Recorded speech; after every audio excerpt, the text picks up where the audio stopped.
Voilà, bah, écoutez, je vais commencer par des remerciements, donc ça se fait plutôt à la fin d'habitude, mais je vais d'abord remercier les partenaires premium du Hub Retail, puisqu'on est une association, je vais vous présenter quelques instants, mais il y a 7 partenaires premium aujourd'hui, dont vous voyez les logos, donc vous pouvez les connaître.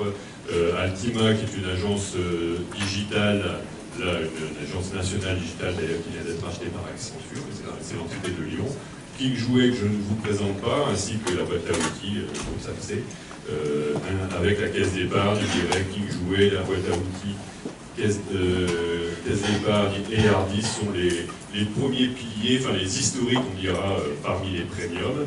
Mais on n'oublie pas donc Affineo qui est aussi présent dans la salle, plus haut, enfin, en tout cas les deux personnes, Emmanuel et Armel d'Affineo, spécialistes du film, entre autres. Cap Info, donc Alain et Stéphane doivent, voilà, sont pas très loin non plus, donc, spécialisés dans le retail aussi. Donc voilà, je pense que j'ai oublié personne. Quelques mots sur le Hub Retail. D'abord, l'objectif du Hub Retail, c'est de fédérer et d'animer donc la profession cross-canal régionale, puisque au départ, il n'y avait rien. C'est vraiment du partage d'expérience, hein, comme l'a dit Stéphane. Le commerce vit une vraie révolution.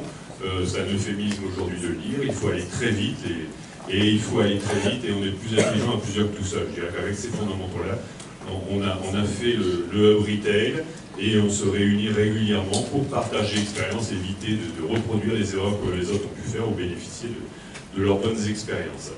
Donc le bilan, on a créé Hub Retail en septembre 2016.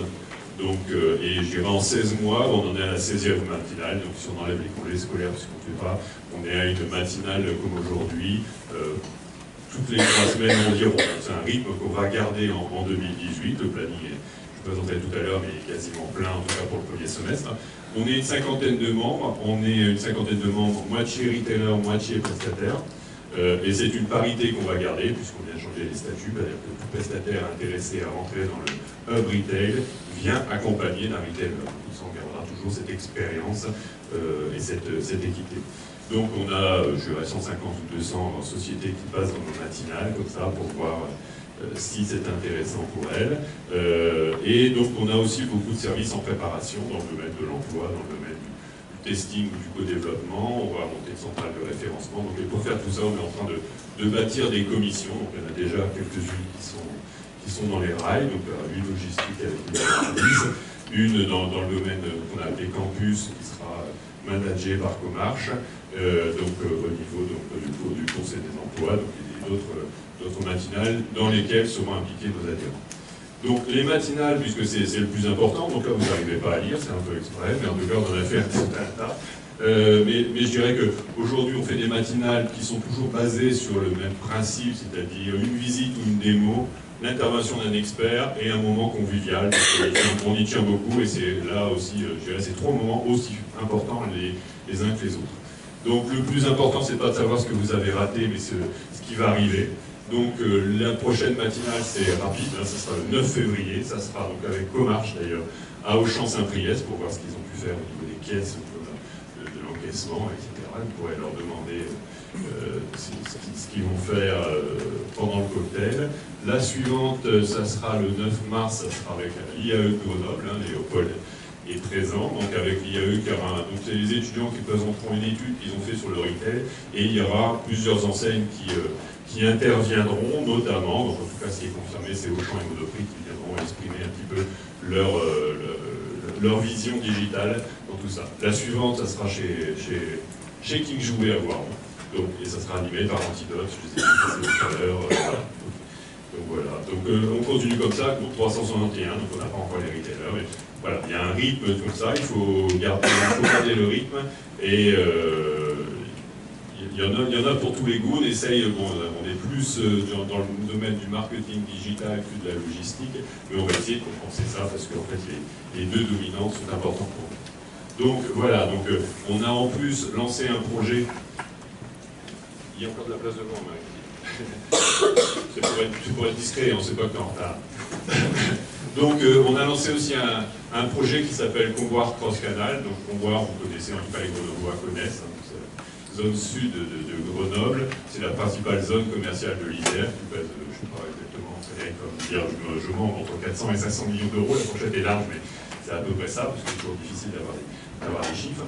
Mais en tout cas, c'est aussi la plus ancienne, peut-être pas la plus moderne. En tout cas, il y a tout à faire, parce qu'il n'y a pas de foncière derrière. Et chacun est c'est un groupe d'indépendants, 150 enseignes indépendantes qu'on essaye de faire progresser. Et c'est en gros un laboratoire à ciel ouvert des services et des technologies cross-canal. Si vous avez des services et des technologies cross-canal, il y a des commerçants qui sont favorables pour les tester, pour les essayer, pour les dupliquer ensuite par la suite. Par exemple, qui a décidé de faire de son magasin un peu un pilote, comme en tout cas du pelage, avant de déployer, vaut mieux avoir testé avant de déployer sur 250 magasins. Donc voilà, donc sur les adhérents, donc très rapidement, c'est un peu qui est Charlie, donc voilà, donc j'espère ne pas avoir oublié de logo. Donc si vous êtes adhérent et qu'il n'y a pas votre logo, c'est que j'en ai oublié. Mais enfin, je dirais, en un an, on a recruté quand même pas mal de belles enseignes dans la région. On a des très belles. Il nous en manque encore quelques-unes de renom qui ne sauraient tarder. Il y a des enseignes avec qui on discute et qui vont bientôt nous rejoindre, parce qu'évidemment, quand on monte un tableau comme ça, ça donne envie de participer. Les échanges sont là pour prouver qu'il y a un intérêt. Donc voilà, donc dernière chose, je vais juste terminer, vous avez les badges. Donc normalement, n'oubliez pas votre badge. Il y a 2 couleurs sur le badge. Donc ça, c'est toujours la question, pourquoi il y a 2 couleurs. Un retail en rouge, c'est les adhérents. Et en noir, c'est les futurs adhérents. Les noirs, vous savez ce qu'il vous reste à faire. Donc voilà, donc je vais en rester là. Et les rouges aussi, il faut convaincre. Voilà, et les rouges, chargez-vous des noirs, donc normalement les rouges sont plus nombreux. Voilà, on va faire comme ça. Donc voilà, donc je vais juste vous lancer un petit peu la discussion, lancer 2-3 idées par rapport aux interventions qui vont arriver. J'ai récupéré un tableau, donc c'est des chiffres qui sont 2016, mais qui viennent d'être publiés par Deloitte. C'était juste pour montrer qu'effectivement, dans le top 10 mondial, donc là c'est vraiment le tableau mondial, il reste, sont dans le top 10 les distributeurs omnicanaux. Donc Walmart est toujours le plus important retailer au monde. Amazon, évidemment, est rentré dans le top 10. Carrefour a un peu dégringolé, donc visiblement il y a des annonces ce matin, j'espère qu'ils vont réussir à faire quelque chose. En tout cas, ils veulent mettre 2,8 milliards sur la table annoncée ce matin par Bompard dans les 5 ans pour redresser un peu la barre. C'est pas suffisant, on verra, parce qu'ils en font. Ouais, il y a aussi 2200 personnes dehors en même temps. C'est peut-être là qu'ils vont trouver les milliards. Mais donc voilà, donc en tout cas ce sont des entreprises habituelles, traditionnelles, qui sont leaders au niveau du commerce. L'année 2018, c'est quand même l'année, en tout cas la pressance a commencé en 2017 et ça s'accélère. Il ne passe pas une semaine sans qu'on annonce un rapprochement entre un physique et un digital, donc d'où le terme digital. Walmart s'est rapproché du numéro 2 asiatique JD.com. Carrefour vient de prendre une participation importante et quasiment exclusive dans le showroom privé. Spartoo, présent dans la salle, donc voilà, donc vient d'avoir acheté André, donc les magasins André pour accélérer son développement dans le physique. Auchan, donc voilà, donc Auchan c'est des accords en Chine pour l'instant avec Alibaba, ça peut préfigurer des choses. Casino a signé avec l'anglais Ocado, qui est le spécialiste de la logistique, en tout cas en Europe, et pour accélérer son développement, il est prêt dans 2 ans.